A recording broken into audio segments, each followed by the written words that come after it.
ಮತ್ತೊಮ್ಮೆ ಎಡ್ಡಿ ಭವಿಷ್ಯ ವಿಶೇಷ ಕಾರ್ಯಕ್ರಮಕ್ಕೆ ಸ್ವಾಗತ. ನಮ್ಮ ಜೊತೆ 4 ಜ್ಯೋತಿಷಿಗಳಿದ್ದಾರೆ, ಸಂಖ್ಯಾಶಾಸ್ತ್ರಜ್ಞರಿದ್ದಾರೆ. ಎಡ್ಡಿ ಭವಿಷ್ಯದ ಬಗ್ಗೆ ನಾವು ಮಾತಾಡ್ತಾ ಇದ್ವಿ. ಬಸವರಾಜ ಗುರುಜಿಗಳು ಎಲ್ಲೋ ಒಂದು ಕಡೆ ಯಡಿಯೂರಪ್ಪ ಕೂಡ ಜ್ಯೋತಿಷ್ಯವನ್ನ ನಂಬ್ತಾನೆ ಬಂದಂಥವರು, ಜ್ಯೋತಿಷಿಗಳ ಸಲಹೆ ಪಡಿತಾನೆ ಬಂದಂಥವ್ರು. ಆದರೆ ಎಲ್ಲೋ ಒಂದು ಕಡೆ ಸುತ್ತಮುತ್ತಲಿರೋ ಜ್ಯೋತಿಷಿಗಳು ಕೂಡ ದಾರಿ ತಪ್ಪಿಸ್ತಾ ಇದ್ದಾರೆ. ಹಾಗಾದ್ರೆ BSY ಎಲ್ಲಿ ಎಡವ್ತಾ ಇದ್ದಾರೆ ಅನ್ನೋ ಪ್ರಶ್ನೆಗೆ ಉತ್ತರ ಸಿಗ್ತಾ ಇಲ್ಲ. ಹಾಗಾದ್ರೆ ನಿಮ್ಮ ಸಲಹೆ ಏನಾಗಿರುತ್ತೆ?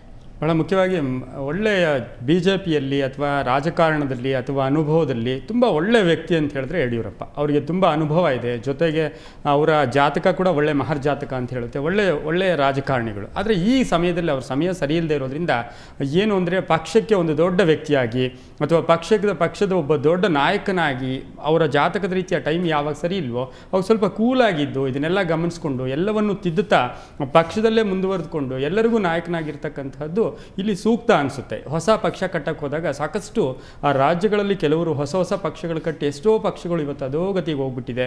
ಜೊತೆಗೆ ಇದು ನ್ಯಾಷನಲ್ ಪಾರ್ಟಿ ಆಗಿರೋದ್ರಿಂದ ಆಲ್ವೇಸ್ ಇವರು ಜೀವನ ಪರ್ಯಂತ ನಾಯಕರಾಗಿ ಉಳಿಯೋ ಸಾಧ್ಯತೆ ಇರೋದ್ರಿಂದ ಇವರ ಗ್ರಹಗತಿಗಳು ಚೆನ್ನಾಗಿಲ್ಲದೆ ಇರೋದ್ರಿಂದ ಹೊಸ ಪಕ್ಷ ಕಟ್ಟೋದು ಅಷ್ಟು ಸೂಕ್ತ ಅಲ್ಲ ಅಂತ ನನ್ನ ಭಾವನೆ. ನನಗೊಂದು ಸ್ವಲ್ಪ ದಿವಸ ಅವ್ರು ಕೂಲಾಗಿದ್ದು ಎಲ್ರಿಗೂ ಮಾರ್ಗದರ್ಶಕರಾಗಿ ಎಲ್ರಿಗೂ, ಏಕೆಂದರೆ ಅಧಿಕಾರ ಅಂತಕ್ಕಂಥದ್ದು ಒಂದು ಕ್ಯೂ ಅಲ್ಲಿದ್ದ ಹಾಗೆ, ಒಬ್ಬನ ಬಿಟ್ಟ ಮೇಲೆ ಒಬ್ಬನಿಗೆ ಮತ್ತೆ ಬರಲೇ ಬರ್ತೈತೆ.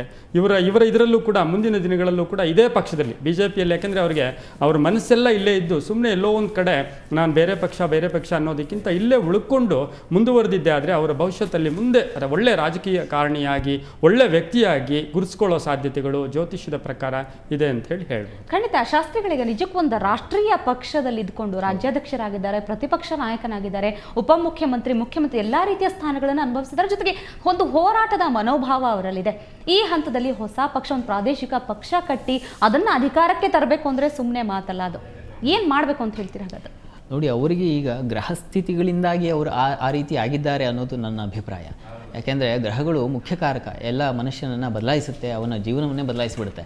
ಹಾಗಾಗಿ ಯಡಿಯೂರಪ್ಪನವರಿಗೆ ಈಗ ನೋಡಿ ಡಿಸೆಂಬರ್ 10ರಿಂದ ಅವರಿಗೆ ಅವರದೇ ಏನು ಲಗ್ನದಲ್ಲಿ ಕುಜ ಇದ್ದಾನಲ್ಲ, ಆ ಕುಜ ಭಕ್ತಿ ಶುರುವಾಗುತ್ತೆ.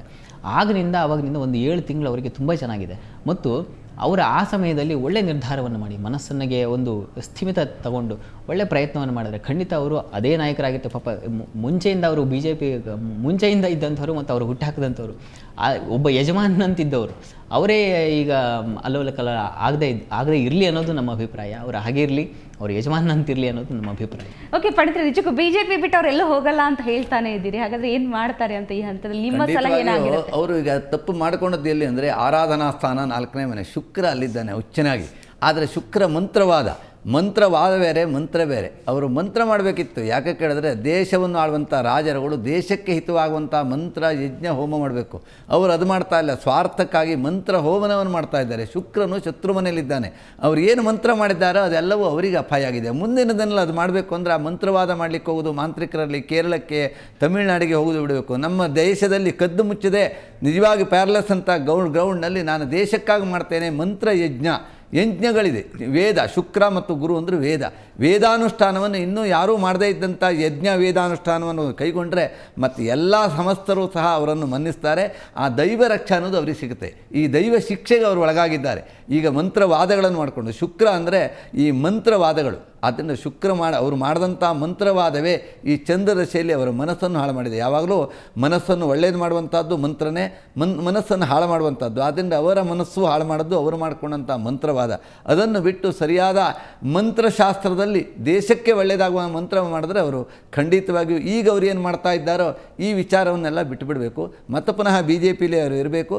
ಮತ್ತೆ ಪುನಃ ಜುಲೈ ತಿಂಗಳು ಬಂದರೆ ಮತ್ತೆ ಅವರಿಗೆ ಮೊದಲಂತೆ ಅಧಿಕಾರ ಸ್ಥಾನ ಕೂರ್ತಿ. ರಾಹು ಬರ್ತಾನೆ. ರಾಹು ಬಂದಾಗ ಅವರಿಗೆ ಬಾಹುಬಲ ಸಿಗ್ತದೆ ಕೈಗೆ. ಓಕೆ, ಯುವರಾಜ್ ಗುರುಜಿ, ಹಾಗಾದ್ರೆ BJPಯಲ್ಲಿ ಇದ್ರೆ ಮಾತ್ರ BJPಯ ಭವಿಷ್ಯ ಕೂಡ ಚೆನ್ನಾಗಿರುತ್ತೆ ಅಂತ ಹೇಳ್ತಿದ್ದಾರೆ. ನೀವೇನು ಹೇಳ್ತೀರಿ? BJPಯಲ್ಲಿ ಇದ್ರೆ ಅಂತಲ್ಲ, BJP ಬಿಟ್ರೆ ಅಂತಲ್ಲ. ಇವಾಗ ಅವ್ರಿಗೆ ನಡೀತಾ ಇರೋದು ಚಂದ್ರ ದಶೆ. ಚಂದ್ರರು ಧನುಲ್ ಅಷ್ಟಮಾಧಿಪತಿ. ಇವಾಗ ನೋಡಿ, ಯಡಿಯೂರಪ್ಪವ್ರಿಗೆ ಗಂಡಾಂತರನೂ ಇದೆ. ಅವ್ರಿಗೆ ಅಷ್ಟಮ ಸ್ಥಾನ, 5 ಸ್ಥಾನ ನೀಚವಾಗಿದ್ದಾರೆ. ಕೆಲವೊಂದು ವೈಷ್ಣವ ದೇವಿ ಅಲ್ಲಿ ಹೋಗಿ ಬರ್ತಾ ಇರ್ತಾರೆ. ಅವರು ಕೋಲ್ಡಲ್ಲಿ ಹೋಗಂಗಿಲ್ಲ, ಕೋಲ್ಡ್ ಎಫೆಕ್ಟು. ಇವಾಗ ಹಿಮಾಲಯ ಪರ್ವತ, ವೈಷ್ಣವ ಅಂತ ಕಡೆ ಹೋದರೆ ಫ್ಲೈಟೇ ರಿಟರ್ನ್ ಆಗಲ್ಲ. ಯಾಕಂದರೆ ಅಷ್ಟಮಾಧಿಪತಿ ಆಯುಷ್ಕಾರಕರು ನೀಚವಾಗಿದ್ದಾರೆ ಅವ್ರಿಗೆ. ಈ ಜಲದ ಹತ್ರ, ಈ ಸಮುದ್ರದ ಹತ್ರ, ಕೋಲ್ಡ್ ವೈಷ್ಣವ ದೇವಿ ಅಲ್ಲಿ ಫ್ಲೈಟೇ ರಿಟರ್ನ್ ಆಗಲ್ಲ. ಮತ್ತೆ ಆ ಥರ ಗಂಡಾಂತರನೂ ಇದೆ ಅವ್ರಿಗೆ. ಬಟ್ ಇನ್ನೊಂದೇನಂದರೆ ಬಾವುಕುಂಡ್ಲಿಲಿ ಪರಮೋಚ್ಚ ಸ್ಥಾನದಲ್ಲಿದ್ದಾರೆ ಚಂದ್ರ. ಬಾವುಕುಂಡ್ಲಿನಲ್ಲಿ ಪರಮೋಚ್ಚ ಸ್ಥಾನದಲ್ಲಿ ಚಂದ್ರ ಇರೋದ್ರಿಂದ ಪವರ್ಫುಲ್ ಅಷ್ಟೇನೆ. ಬಾವುಕುಂಡ್ಲಿಲೇ ನಾನು ಪರಮೋಚ್ಚ ಸ್ಥಾನದಲ್ಲಿ ಬಂದಿಲ್ಲ, ಬರೀ ನೀಚವಾಗಿ ಅಂದರೆ ತುಂಬ ಎಫೆಕ್ಟ್ ಇತ್ತು ಅವ್ರಿಗೆ. ಮೇಯ್ನ್ ಏನಂದರೆ ದೋಷ ಪರಿಹಾರ ಅಂದರೆ ಈ ಹೋಮ ಮಾಡಿಸೋದು ಅವನ ಮಾಡಿಸೋದು ಅವೆಲ್ಲ ಅಂತಲ್ಲ. ಹಣೆ ಬರದಲ್ಲೇ ಅಕೌಂಟ್ ಪಾಸ್ಬುಕ್ ಇದ್ದಂಗೆ ಜಾತಕ. ಅಕೌಂಟ್ ಎಷ್ಟಿದೆ, ಈಗ ನಿಮ್ಮ ಅಕೌಂಟಲ್ಲಿ ಒಂದು 10 ಲಕ್ಷ ರೂಪಾಯಿ ಇದೆ ಬ್ಯಾಂಕಲ್ಲಿ, 10 ಲಕ್ಷ ನೀವು ಕೇಳಿದ್ರೆ ಕೊಡ್ತಾರೆ. 20 ಲಕ್ಷ ಹೋಗಿ ಕೇಳಿದ್ರೆ ಕೊಡ್ತಾರಾ? ನೀವೇನೇ ಪ್ರಯತ್ನ ಬೀಳಿ, ಏನೇ ಹೋಮ ಮಾಡಲಿ 20 ಲಕ್ಷ ಕೊಡ್ತಾರಾ? ಅಕೌಂಟಲ್ಲಿ ಎಷ್ಟಿದೆ ಅವ್ರು ನೋಡ್ಬೇಕು. ಅವ್ರ ಹಣೆ ಬರ ಏನಿದೆ, CM ಅವ್ರು ಪೂರ್ತಿ ಯಡಿಯೂರಪ್ಪನವ್ರ ಹಣೆ ಬರನೇ ಸದ್ಯಕ್ಕೆ ಗೊತ್ತು. ಸುಮ್ಮನಾಗಿರೋದು ಒಳ್ಳೇದು. ಅವರು ಯಡಿಯೂರಪ್ಪನವ್ರ ಹಣೆ ಬರನೇ ಗೊತ್ತು, ಏನೇನಾಗುತ್ತೆ ಮುಂದೆ. ಇಡೀ ಹಿಸ್ಟ್ರಿ ಅಕೌಂಟ್ ಬ್ಯಾಲೆನ್ಸ್ ಇದ್ದಂಗೆ ಅದು. ನೋಡಿ, ಇವಾಗ ಭಗವಂತನ ಸೇವೆ ಮಾಡ್ತಾರೆ, ಅಖಿಲಾಂಡ ಕೋಟಿ ಬ್ರಹ್ಮಾಂಡ ನಾಯಕ ಶ್ರೀಮನ್ ನಾರಾಯಣ, ಅವ್ನಿಗೇನು ಕಮ್ಮಿ, ಎಲ್ಲ ಐತೆ. ಜನಸೇವೆ ಜನಾರ್ದನ್ ಸೇವೆ ಅಂತ, ಜನಸೇವೆ ಮಾಡ್ಬೇಕು ಮೈನು. ನೋಡಿ, ಜನಾರ್ದನ್ ರೆಡ್ಡಿ ಅವರು ಅಷ್ಟೇ ಇಂಥ ಟೈಮಿಗೆ ರಿಲೀಸ್ ಆಗ್ತಾರೆ ಅಂತ ಗೊತ್ತು ನಮಗೆ. ಕಿರೀಟ ಕೊಟ್ಟರು ಆಗ್ಲಿಲ್ಲ, ಇಂಥ ಟೈಮಿಗೆ ರಿಲೀಸ್ ಆಗ್ತಾರೆ ಅವರು ಅಂತ ಗೊತ್ತು. ಓಕೆ, ಯುವರಾಜ್ ಗುರೂಜಿ, ಬಸವರಾಜ ಗುರೂಜಿ, ಪಂಡಿತರು ಹಾಗೂ ಶಾಸ್ತ್ರಿಗಳು ಎಲ್ಲರೂ ಕೂಡ ಇಷ್ಟೊತ್ತು ಕಾರ್ಯಕ್ರಮದಲ್ಲಿ ಪಾಲ್ಗೊಂಡು ಯಡಿಯೂರಪ್ಪ ಭವಿಷ್ಯದ ಬಗ್ಗೆ ಜಾತಕವನ್ನ ವಿಶ್ಲೇಷಿಸಿದ್ರಿ. ತಮ್ಮೆಲ್ಲರಿಗೂ ಕೂಡ ಧನ್ಯವಾದ. ನಮಸ್ಕಾರ. ನಮಸ್ತೆ. ಬಹುಶಃ ಅಧಿಕಾರದ ದಾಹ ಅಂದ್ರೆ ಹೀಗೆ ಅನ್ಸುತ್ತೆ. ಒಂದು ಬಾರಿ ರುಚಿ ಕಂಡವರು ಅಧಿಕಾರ ಕಳೆದುಕೊಂಡಾಗ ಆ ಸಿಟ್ಟು, ಸೆಡವು, ಹತಾಶೆ, ಚಂಚಲ ಮನಸ್ಸು ಎಲ್ಲರಿಗೂ ಕೂಡ ಯಡಿಯೂರಪ್ಪ ಅವರಲ್ಲಿ ಕಾಣ್ತಾ ಇದೆ. ಆದರೆ ಅದೇನೇ ಆಗಲಿ, ನೀವೇ ನಮ್ಮ ನಾಯಕರು ಅಂತ ಘಂಟಾಘೋಷವಾಗಿ ಹೇಳ್ತಿದ್ದವರು ಈಗ ಪಕ್ಷ ಬಿಟ್ಟು ಹೋದ್ರೆ ಹೋಗ್ಲಿ ಬಿಡು ಅಂತ ನಿರಾತಂಕರಾಗಿದ್ದಾರೆ. ಹಾಗಾದ್ರೆ ಇಂತಹ ಸ್ಥಿತಿಗೆ ಯಡಿಯೂರಪ್ಪ ಬಂದಿರೋದು ನಿಜಕ್ಕೂ ವಿಪರ್ಯಾಸ. ಹಾಗಾದ್ರೆ ನಿಜಕ್ಕೂ ಅವರು ಆಡಿದಂಥ ಮಾತುಗಳನ್ನು ಉಳಿಸಿಕೊಳ್ತಾರಾ, ಪಕ್ಷ ಕಟ್ತಾರಾ ಅನ್ನೋದಕ್ಕೆ ಕಾಲವೇ ಉತ್ತರ ಹೇಳಬೇಕು ಅಂತ ಹೇಳ್ತಾ ಇವತ್ತಿನ ವಿಶೇಷ ಕಾರ್ಯಕ್ರಮ ಮುಗಿಸ್ತಾ ಇದ್ವಿ. ನಮಸ್ಕಾರ.